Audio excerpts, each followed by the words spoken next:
The content presented in this podcast and YouTube show is for informational and entertainment purposes only. It is not intended to be a substitute for professional medical advice, diagnosis, or treatment. Always seek the guidance of your physician or other qualified healthcare provider with any questions you may have regarding your health or a medical condition. Never disregard professional medical advice or delay in seeking it because of something you have heard or seen on this show. If you think you may have a medical emergency, call your doctor or emergency services immediately. The host, guest, and producers of this show are not responsible for any adverse effects resulting from your use of or reliance on any information presented.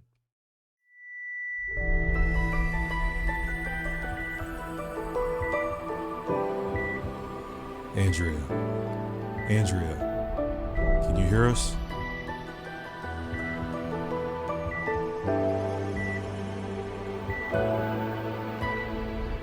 Many years ago, I died for 26 seconds. There are so many people in this world that have experienced life events that have led to their soul purpose. Wake Up Your Soul with Andrea will bring you these significant life events that demonstrate how to use those moments for guidance and life purpose. These are our stories.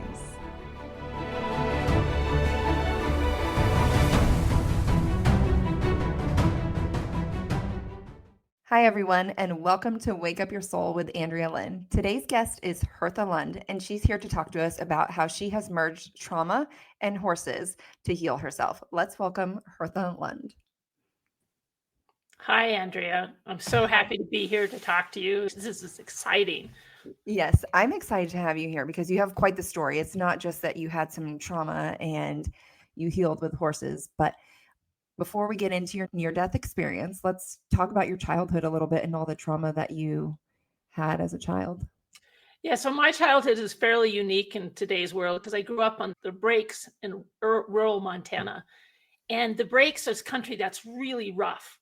Most of the time you think of mountains and being rugged, but this is country that has mountains, but it also has ravines carved into the earth by water.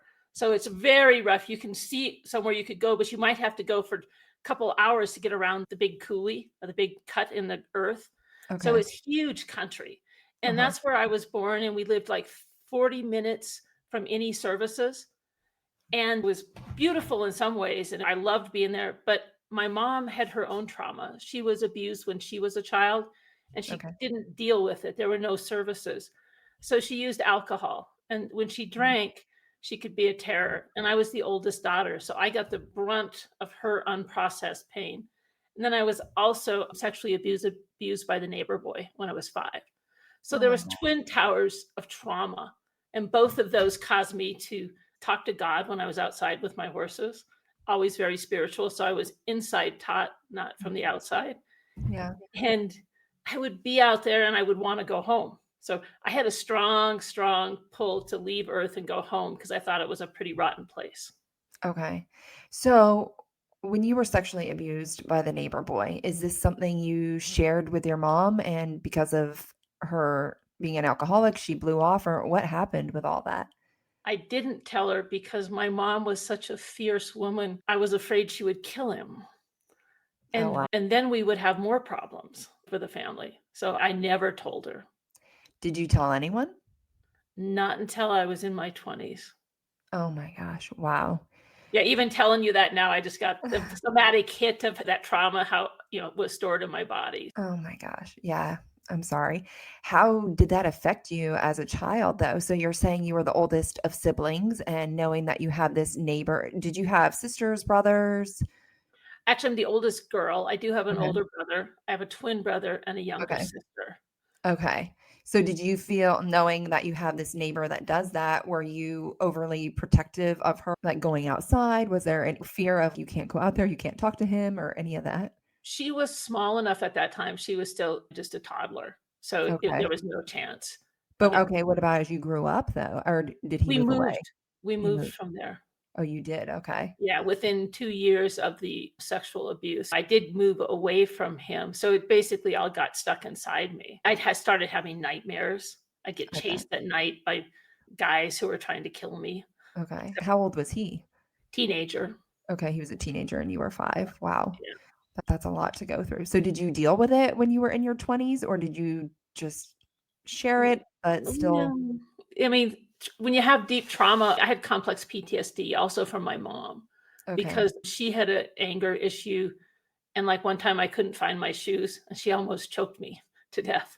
Oh my gosh. So But for fear. having complex PTSD, so I kind of closed my heart off and became an Mhm. overachiever. So it all got turned inward. Mhm. But early on, I won this, I won that, all through high school and college. I was a state champion in multiple sports at the same time. I played college basketball and rodeoed. I was a pre-vet, pre-med student. So I channeled all my trauma into trying to be the best I could be, never letting anybody close, Mhm. and just succeeding and being busy. I never wanted to slow down to feel. Okay. Yeah, you don't want to feel. But also, did you push yourself to succeed because you felt like as long as I'm this perfect being, my mom's not going to be angry about anything? No, it was my Yeah. way of getting away from her. It was just your way. Okay, just being Yeah, busy yeah. and yeah. I Okay. just had to get away from her. That was my Okay. strategy, was to leave, get as Okay. far away from her as I could. And note, I still loved her. Of course. Yeah, so it's twisted in my being. You know, it's hard, right? It's twisted, but at the same time, I feel like we can love everyone where they're at. Mhm. And, like you said, this was something that was passed down to her as well. And so it's hard sometimes when you're young to understand why somebody does the things that they do, but it had nothing to do with you, right? Like she wasn't actually mad about you tying your shoelace or any like her, Right, it was just like in that moment, maybe you were taking too long and she was going to be late. And the real issue was she was going to be late and she felt like she was going to look bad. And it spirals so fast in people like that. But it had nothing to do with you. It's just all these other thoughts that they're having in their head. And I feel like we can come to a place of it's hard, it's not easy, but you can come to a place of just forgiving somebody and loving them. And you don't have to appreciate what they did to you by any means, but you can understand why they right. did what they did. And I actually believe that I do think there's a greater plan and that I needed my mom. And I also needed her not to be such a great mom. I think that was part of my lessons as a soul. Mhm. However, I think she went for the Emmy. She could have just been bad. And I also believe that by healing myself now, that actually heals up and down the family tree. So I Mhm. believe it's the greatest love I can give to her is to heal myself. And Yeah. then that allows me to have the healing and embody that in a way that she wasn't able to or didn't have the resources for in her life. So, But let's say that, had she not gone for that Emmy and gone all out with it, you maybe would have not been pushed as hard to do so much healing. Because I'd be like, my mom was just kind of a crappy mom, not full on like Emmy winning bad, but not great. Like, that's probably not as enticing to you to go do all this work. And I mean, it's a lot of work when you're healing trauma. So, that's I, all true. yeah. Yeah. Okay, so let's go back then to your 20s after you admit to this sexual assault. It's coming out. Things are kind of bubbling and surfacing, I'm imagining, at that point. Like, when does it come about that you decide you're going to start healing yourself? Well, it would kind of erupt and then I push it back down. So Mhm. in my early 20s, I'm going to college to be a veterinarian or a doctor, and I'm out riding, and I actually had a cyst rupture. Mhm. And I was tough. I didn't go in, and I had a pretty bad reaction because of the infection that was spread. You're supposed to jump on that right away. So I was aware that I could die at that time, and I was talking to God, and I'm like, I don't really like it here. And I've loved everyone. And it's basically the answer came back, and it's like, you don't have to love everyone. You have to love more in time, in time and space. I mean, there's something greater than just loving everyone. It was Mhm. like that was new to me. It's like, huh.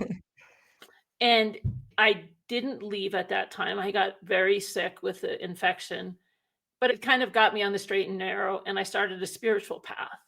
I Mhm. searched and I studied the major traditions of the mystical traditions of most of the world's religions. Mhm. And that kind of kept me going for a while. And I was pretty sincere about my spiritual path. My mom was an alcoholic. I had a propensity to want to go back there to follow in her footsteps. And so having the spiritual path kept me centered and focused and moving forward. And I was able to do that. I took some time off and managed a ranch. We lost our ranch at that time, our family ranch. So I had to work several different jobs. I worked as a waitress during the day. Sometimes at night, I worked as a janitor, sometimes a bartender. And I had my own horseshoeing business, which is very hard physical work. I was a blacksmith. And I would pay for college and I'd go back for a few quarters or semesters. And then I worked for a ranch for a while. I was the cow boss. And for 3 years, I loved that. But I was prompted while I was doing that job that I wasn't fulfilling my reason for being. And I packed up what little I owned, which I didn't own much, and moved to the East Coast. And I went to Philadelphia and ended up going to school at Temple and got a degree in journalism. Okay. And so after that, I worked for a few years working. Again, I had to work odd jobs. I worked as a receptionist and I telemarketed, but I also started my own writing business. And then I got hired to cover Congress as a journalist. And I did that for 3 years. And I covered the Congress, the executive branch, and Supreme Court on behalf of agriculture, so ag policy. And then I went to law school. So all of this, as long as I kind of kept moving and I was doing my spiritual practice, in fact, I would live in spiritual centers. So a lot of my life was working, but also a lot of prayer life and community that kept me on the straight and narrow. But then law school came in the early 90s. And I did okay during law school, all the extra stress. But as soon as I was taking the bar, all of a sudden, all the physical stress that was stuck in my body just started coming out. I started having chronic pain. My first big problem with chronic pain was endometriosis. And I had it really bad. And I did 5 surgeries. And so now I'm trying to be a lawyer and I get a clerkship with the Chief Judge of the United States Court of Federal Claims. But while I'm there doing that, I had to have 2 surgeries because the pain was so bad. And then the next, 10, 15 years, I don't have an exact timeline.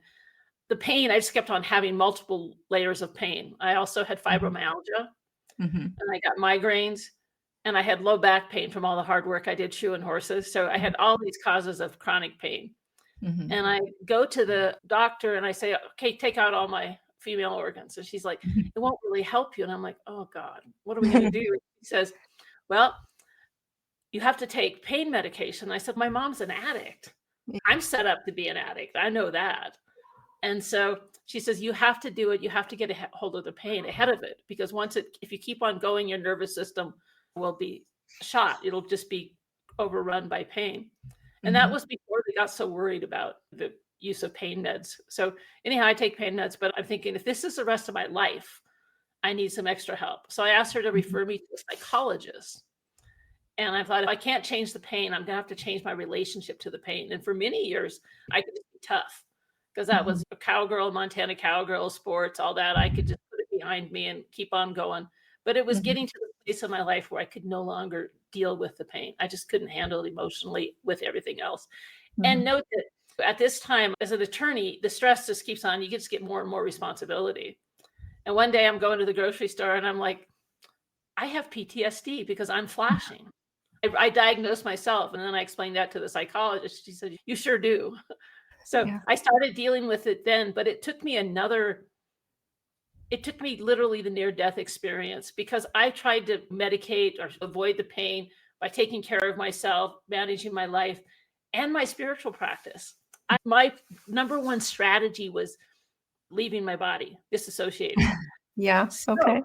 So spiritual practice for me, I'd bypass. I would use the prayers and that part to try to leave my body behind, not deal with the pain and that was still stuck inside me. Yeah. I mean, that makes total sense. I can understand. Can you share with people some of the things that went on with your mom? Like what were some of the most horrific things that you went through? And then maybe share what were the thought patterns or thoughts that you created around those events? Because those are what make us sick, right? It's not the actual event itself. It's how we perceive the event and the self-talk that comes from it. So can you share? My mom could be really fun to be around.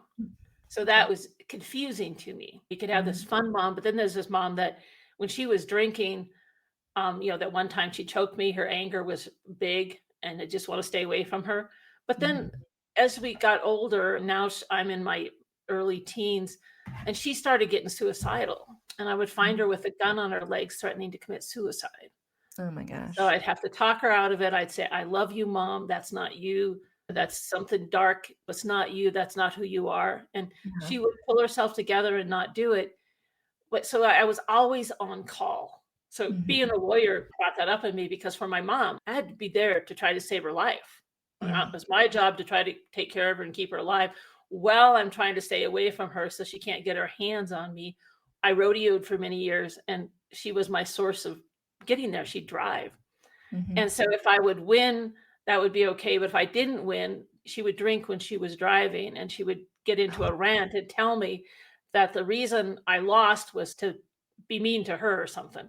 So everything was about her. And so for me, being an attorney, I decided I couldn't let anybody close, although I've always loved animals and opened my heart to animals.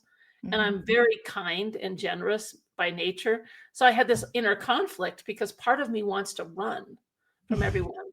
But part of me wants to love and take care of everyone. And I did take care of my mom. So it's just whole thing is just all mixed up. And then you put it on steroids. But I am an attorney, and my job is to take care of you. And you want to hire me as your attorney because I am fierce in defense. But I had to also learn how to handle all that inside. So it was all these messages that it's not safe to love. If anybody gets too close, you got to run. I wouldn't necessarily run physically, but I'd certainly run where I'd leave the relationship so that you couldn't be close to me. I mean, the first few years in psychology and therapy was just about me being able to stay in the boat as our relationship got closer. That to me was terrifying. And yeah, so she would tell me, she says, so like horses are by nature, they run to avoid the prey. They were preyed upon by animals that eat meat. So they're all wired, and they don't even have the forebrain that we have. They only have the amygdala. And so their whole way to stay safe is to be aware of their surroundings and to be able to leave or get far enough away. And so I was wired much like a horse. You know, I'm always sensing, trying to figure out, am I safe? And then I find a way to leave. Yeah, I get that. That makes sense. So what was this near-death experience that came about? So I'd been practicing law for 20 years at that time and had my own law practice. And for the last year, the whole year of 2015, I'd had inflammation around my heart, or pericarditis. And I went in and out of the hospital emergency room. One time I even had to ride in the ambulance because the pain got so bad that I got shocky. And so they take me in, and they know it's my heart, and then they diagnose pericarditis, inflammation around the heart. But they don't know a lot about what causes pericarditis, and they don't know how to treat it very much. Right. So it just keeps on getting worse. I'm in and out of the hospital. Now I'm spending 2 or 3 days hospitalized. And finally, in the wintertime, I go to a heart doctor in another town in Montana, Billings. And when we're on the way down there, and it's a horrible storm, my husband's driving, and I'm watching, observing myself, and I'm like, I'm in pretty bad shape. I could have sepsis because all my symptoms were just off the charts. And so when I went to the heart doctor, I asked his assistant, I said, I think he should admit me. And she's like, why? And I told her, and he comes in and he says, I'm going to admit you. And I had my CRP at that time, which is a marker of inflammation, was 197. They get nervous if it's more than 7. I had pneumonia and pleuritis also. So I had extreme systemic inflammation, but mostly around my heart and lungs. They didn't put me on the regular floor, and I wasn't on the ICU. There's a floor in between, and that's where they take people after they have heart surgery, where they have to give you more care. So I was put in that in-between floor. And I wasn't intubated, but I was on oxygen. And at night, I couldn't hardly sleep because so much pain. The inflammation was just horrid. And I was laying there, and next across the hall, somebody coded and died. And so I'm like, I'm in a pretty serious place. And then the next night, it wasn't across the hall, but I apparently left my body because I was in the room with the happenings and with that soul as that person was leaving. So the next day I talked to them, and they said, yep, that's true. There were 2 people who've passed on since you've been here. So that night I was talking to God, and it's like, I could die. And it's like, well, yes, you could. And I'm like, well, I don't really like it here. It's kind of been a shit show. And I'm like, I shouldn't talk to God that way. So I'm watching myself, and then I kind of laugh because as I'm talking to God about leaving, I never thought about my success, the money, the things I won, the state championships, the cases, none of that. None of it mattered. All I thought about was who and what I loved. And that included my husband, my animals, God, all of that. And I thought, if I leave, they could get by without me. I felt into it and I'm like, it'll be hard, but it would be okay.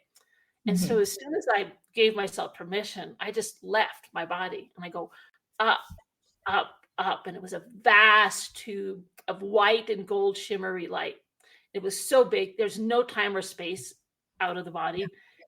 And it was like this crystal cord that was bigger than the earth. And I'm just all in it. And I'm going up, up, up. I'm like walking in the higher up atmosphere.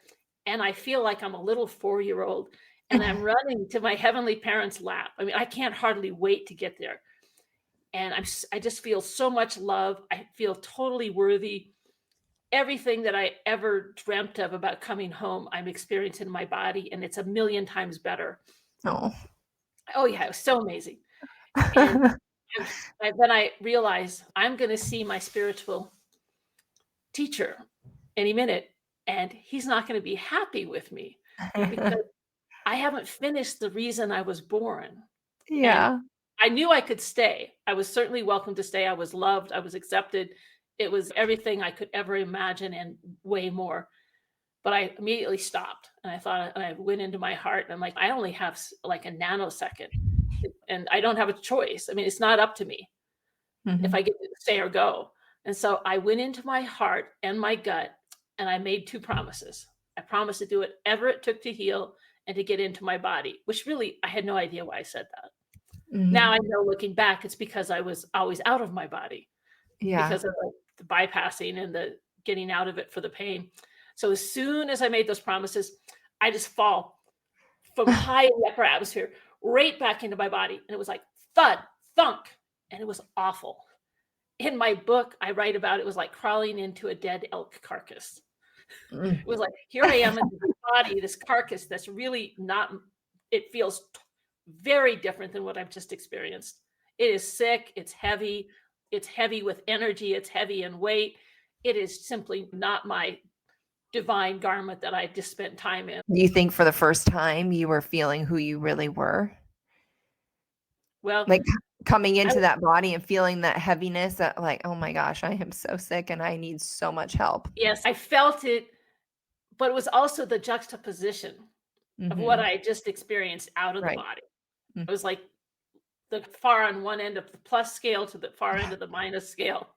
Yeah. I've talked about that with people too, just with my own like dying experience. And it is so hard to explain the perspective that you gain from going through that, because I'm sure you know this, but our brains can only imagine what we know. Our imagination does not go beyond exposure. So if we've never seen it, never heard of it, couldn't fathom it, it won't just come into our brains, right? And so if you haven't actually experienced it, it's very hard to feel into what it feels like to cross over and come back. And so I get what you're saying. I think it's really hard. And I always try my best to explain to people, but I really loved though when you were saying just those things about nothing really mattered but the people. It wasn't the money, it wasn't the wins. And I think that's really important for people to sit with for a moment. You know, when life is really hard, just take that moment to sit and feel the stillness and think about, what do I love in my life? Like, what am I so grateful for? And when you just sit and feel into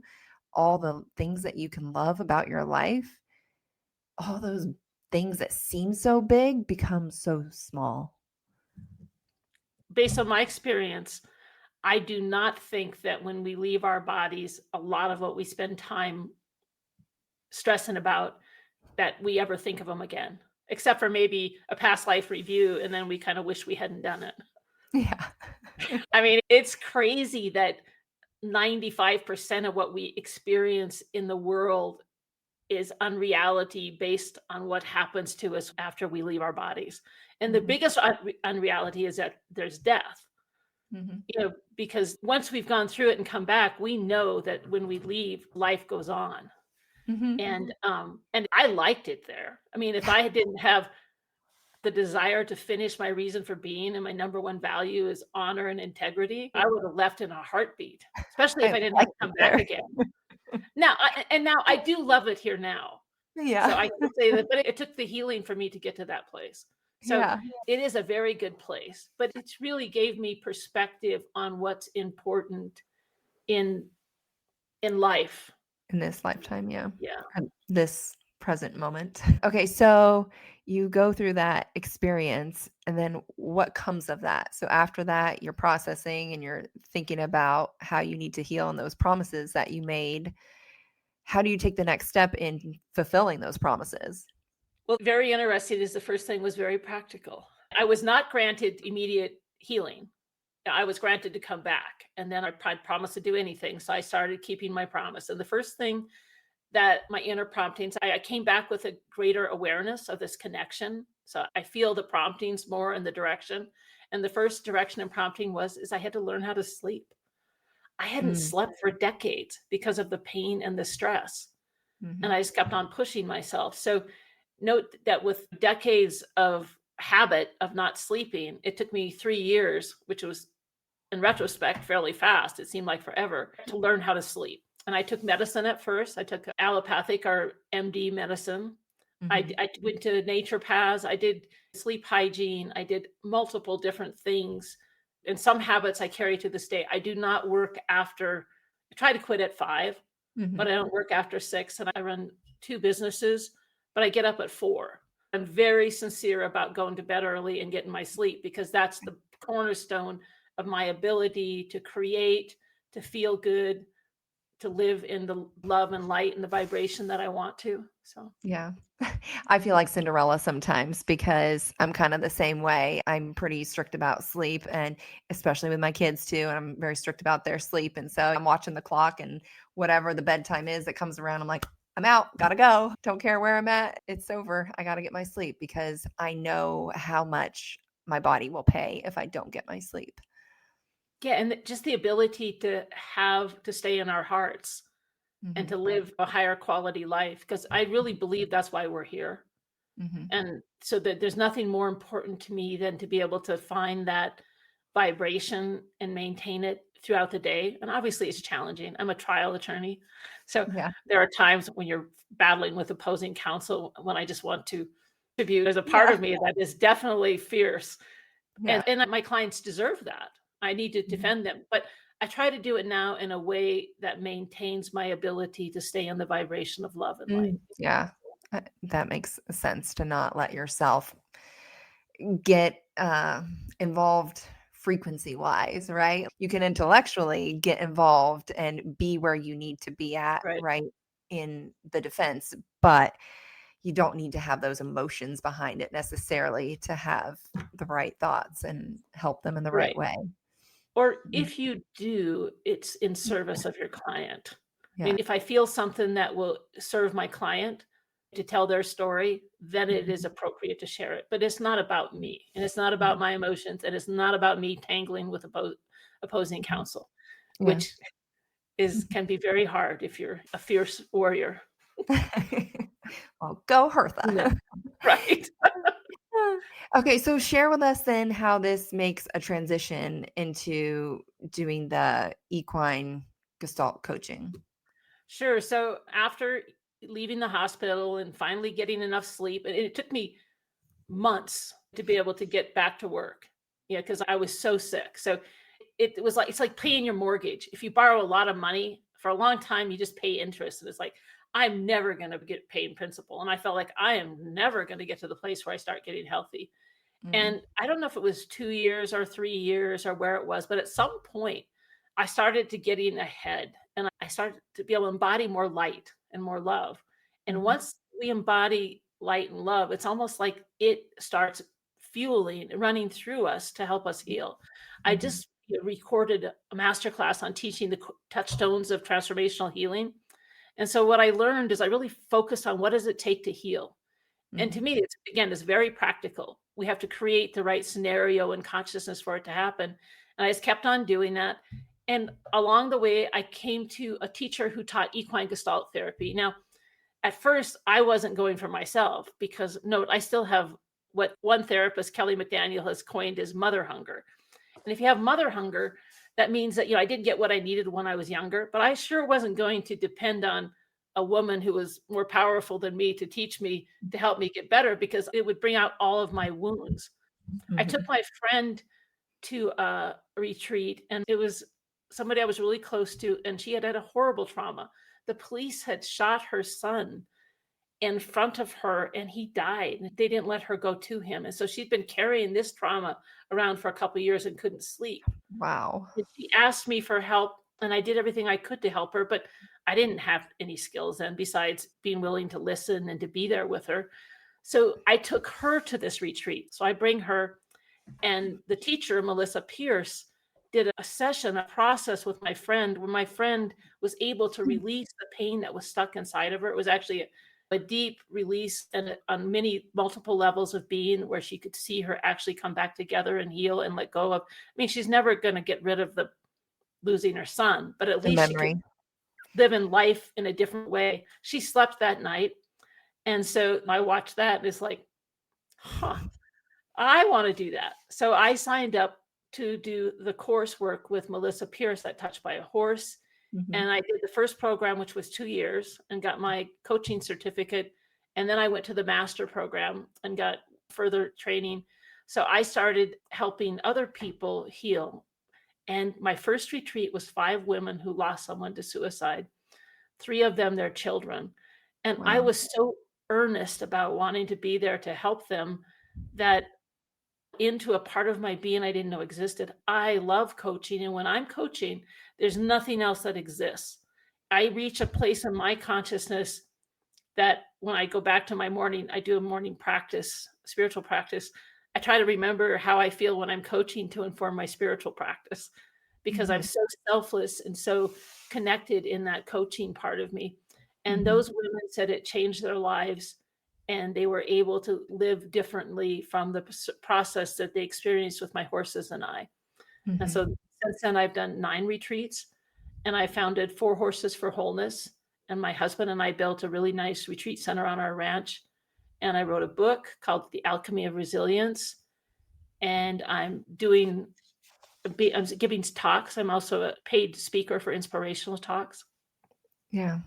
Can you share with people a little bit what it looks like? Because I think I'm familiar. I grew up with horses, but for people that aren't familiar at all with horse therapy and coaching, what does this look like? Because some people are like, I would never get on a horse. Is it getting on a horse? I know there's different therapies. Like some people get on a horse. Some people never even get on the horse. They just be around the horse. What does your sessions look like?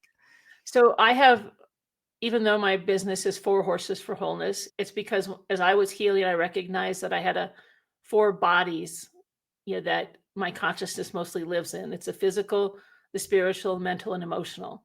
And so I named my horses the four Horses for Wholeness to signify those 4 bodies. But I actually have 6 horses. And my husband said, I thought it was 4 Horses for Wholeness. You only need 4. And I'm like, then I'm going to call it 80 Horses for Wholeness. Yeah. But my 6 horses, and I bring them all into a really nice indoor barn retreat center. And the horses are either tied up or installed so that I can see them, because they're all part of the process. And for my retreats, 8 women come. Most of them have not had any experience with horses. We do not do riding. And at first, people just get to spend some time with a horse, brushing them, feeling how they are. And it's the most amazing thing, because my horses are used to this. And when they resonate at peace, Heart Math has measured their hearts to measure 5 times greater than our hearts. Yeah. So they're the ultimate down regulator for us to co-regulate with. And they are so sweet. One woman last year, we did a session, and she found that place inside of herself where she was feeling. We do mother hunger retreats too for women who have mother hunger. And this woman, the stuff that she said that her mom told her, and she was probably saying it for the first time ever. And if you could see her, she was just kind of froze and stuck in this place. She could say it, but she went back to that, whatever age she was at when her mom was telling her that. And she had processed this. And so it's going through her, and she's going through the healing process. And I put her in the round corral with Merlin, and Merlin is loose with her but he comes as close to her as he can get. And he's standing with his head behind her, barely touching her back. And so she's just kind of processing and soaking it in. And I said, has anybody ever had your back like Merlin does? And her lips kind of turn up and she's like, no, she feels it. She lets him in. There's something that is magical. It's almost like the horse's energy and love and compassion and goodness it's like essential oils get across the blood-brain barrier. Mm-hmm. Horses' love and support somehow gets past our defenses that we've created to protect ourselves from other people. Mm-hmm. And so she let, Merlin's support and love in. And then she started smiling, and you could just see her being went from being in this place where you could see all the pain from the past and at that young age. And she just starts lighting up, and her being starts filling up with this light and love. And as Merlin's still behind her. And then he reached his head around her. And literally, I'm getting spirit tingles as I tell you this. He hugged her with his head. He wrapped it around her. And she was able to accept that. And her whole being and what she looked like changed. Wow. And so that's one example. My big mare Mystic is totally anchored in her feet. She's 1,700 pounds. She has total self-confidence. She's not arrogant, but she's very comfortable with herself. And if somebody is not congruent, like I might have you lead her and say, now tell me something you believe. And if you say, I believe I'm successful, but you don't really believe it, Mystic will stop. She's like, That's crazy. Yeah. And sometimes I'm like, you're being a little hard on her. And Mystic said, no, this is my job. She's an equidetector for people to find their congruence. So I feel like people are going to want to know this. Did you train her to do that, or you just found that she naturally was doing that every time somebody was kind of lying to themselves? Yes, that is her. They're all a little bit different. Any horse can coach because they're the super empaths. We humans think we're empathic, but they're many times over that because of their brain and because of their survival mechanism. Mm-hmm. And so she can tell if you say, I'm angry, and you're not directing it at her, but you're honest with that. She's like, okay, that's congruent. She's much more concerned about you being incongruent. To her, that's dangerous. Well, but do you think my explanation, I would imagine, on this is that, yes, when you're not congruent, what happens then is this shift energetically in your body. When we lie, there's a shift. There's a blood pressure elevation. There's a heart rate elevation. And I'm guessing that's what she senses more than anything, right? I'm not sure, because when she'll come up to you. So here's another story. Mystic was only 3 or 4. So she's polite. And my friend who hadn't been around horses wanted to meet her. But Mystic kept on putting her nose on her chest. In horse terms, that's impolite. But she's trained to be polite. And I'm looking at that going, So I said to my friend, I said, do you have something in your health, in your area, your body that you know of in your chest? And she says, oh yeah, I had a double mastectomy. I had breast cancer. Mystic can sense the energy where it's got tangles, where it's not whole. And her way that she does that, she doesn't have hands and her hooves are a little occupied on the ground. Yeah. So she uses her nose. And she'll sometimes want to move energy with her nose, and they will move around a person after they've done their piece of work and help move the energy by how they position their bodies.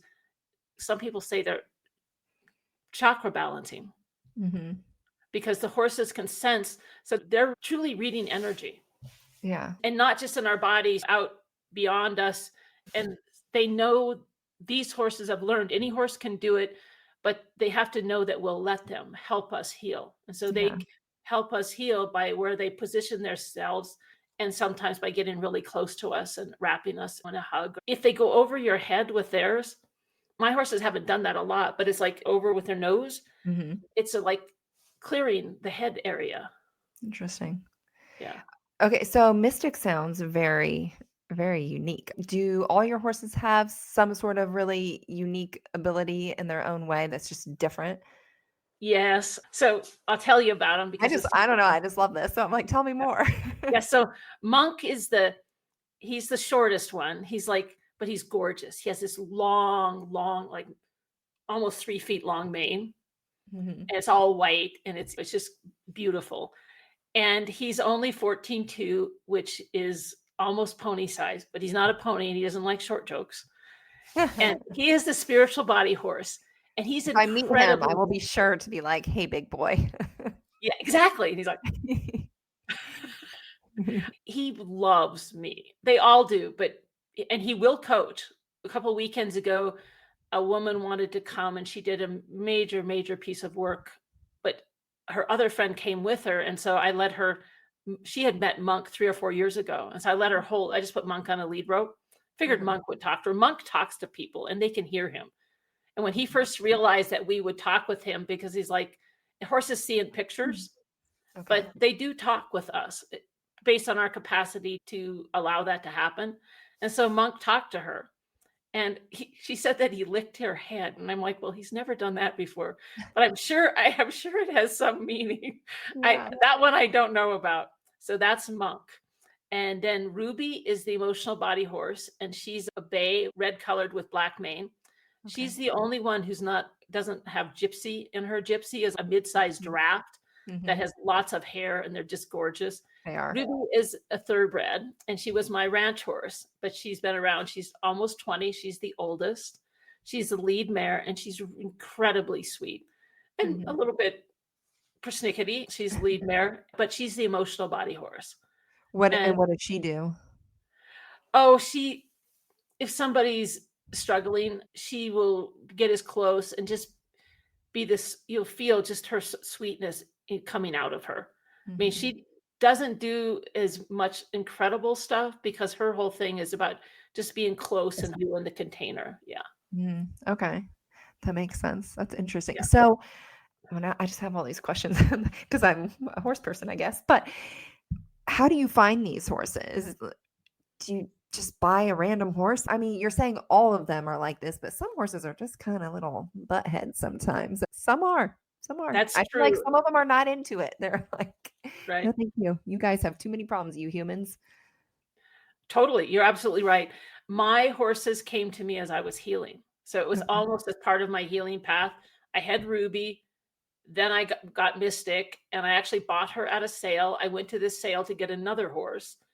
Mystic was standing next to her and I fell in love with her. And even though I'm a horseshoer and I've worked at a veterinary college, I missed the part that she had a bad hock. I could not see that. And I love her. She anchored my healing. She was present for some of my deepest work. She was the horse that I worked with. And so she's just foundational to me, who I am today, and to the 4 Horses for Wholeness. Next, it was during COVID and they were selling horses online and I was at work and I'm like, I don't have time to look at horses. I'm like doing depositions. This is not okay. And it was Monk and he had a $5,000 price tag on him. I knew what gypsies were going for. And so I bid once. And at the end of the day, I had bought him. Surprise. Yep. And I go to pick him up and he's on this ranch in Wyoming. It was like the lunar landscape. I get lost. I get there late. And I see this little horse, and he's really sick, like snot running out of both nostrils. And I walk up to him like, oh my God, I bought a pony. And I would have never bought Monk if I hadn't bought him sight unseen. I love that horse. He is my number one ranch horse, and he is so important to me. So they just kind of kept on coming in. And the other one that I didn't tell you about is Nighthawk, is a black purebred gypsy. And he is very cerebral, kind of introverted. He has some of his own trauma that he had to work through. He had a bad accident happen with him with driving chains. Oh, yeah. But he's back and it's very interesting to have him home. And then there's Sage, who is a big Palomino. He's a gypsy quarter horse. He's about 15.3 and he's gorgeous. Sometimes I call him Hollywood. And he's a little bit of a Dennis the Menace. He's an excellent coach. Very sweet. The geldings are all sweeter than the mares for coaching. I mean, Ruby is very sweet, but she's still a little bit more demanding than the geldings. And the last one that I added is I was prompted to go to a sale and I got a gypsy standard bred. His name's Merlin. And he's the high end of the horses at coach are the ones that will mimic. If somebody has something on process that they're not aware of, he might act it out for them. And he'll start doing something. And I'm like, he doesn't usually do that. Does that mean something to you? And they're like, yeah, That's what it's like, something in their subconscious that's not quite to their conscious. He'll Mhm. act it out. So Like what? Can you give an example of a time he acted out something? What did he act out? And then what did the person say it was? I don't remember exactly what it was Mhm. because it was 2 summers ago, Okay. but it might be like, somebody they're angry or something. So Okay. maybe, and he doesn't usually pin his ears. Okay. But maybe he pins his ears and I'm like, "That's really odd for him. Does that mean something Yeah. for you?" And they're like, "Yeah, I'm not happy about that." Mm. Or instead of pay attention, he may go and look outside, look off and Mhm. wander. I'm like, Okay. "He's moving away. Does that mean something to you?" And they're like, "Well, yeah, that's what everybody did, or that's what I do to my wife." Okay. Okay. So maybe the horse is like, I want no part in this. And it's like, what does that message mean for you? That's interesting. I actually Well, think it's more than that. I think he's okay. picking up on something that they're repressing, Mm. and he Mhm. sees it in a picture and he acts it out. I think he's doing more to help bring it to their awareness. Okay. Interesting. Yeah. Horses are very magical. I think there's a lot of people that could benefit, but I think they're unaware that this even exists, to be honest. I think if that's not part of your world, if horses are just not part of your world, you don't even think about that. When somebody needs therapy or needs help, they're never like, "Oh, let me look into some horse therapy." I think the majority are like, "Let me call a therapist," right? Yeah, and that has its place. For So, sure. but a couple of weekends ago, I was at a riding clinic, and I was talking to a friend of mine who was there, and she has a beautiful dressage mare. And so that mare has lots of handling, is in a fancy barn, and has good manners. And Mhm. my friend asked me what I've been doing, and I started telling her about working with the horses, equine gestalt, and how much all these years horses, we just rode them and we thought that they were just for us. Yeah. And now they realize that we're going to let them help us heal. That mare, when I said that, she goes, and she walks forward gently and she puts her nose on my hands and right in front of my heart and starts licking my hands. And I'm like, "Oh Oh. my God, you're licking my hands."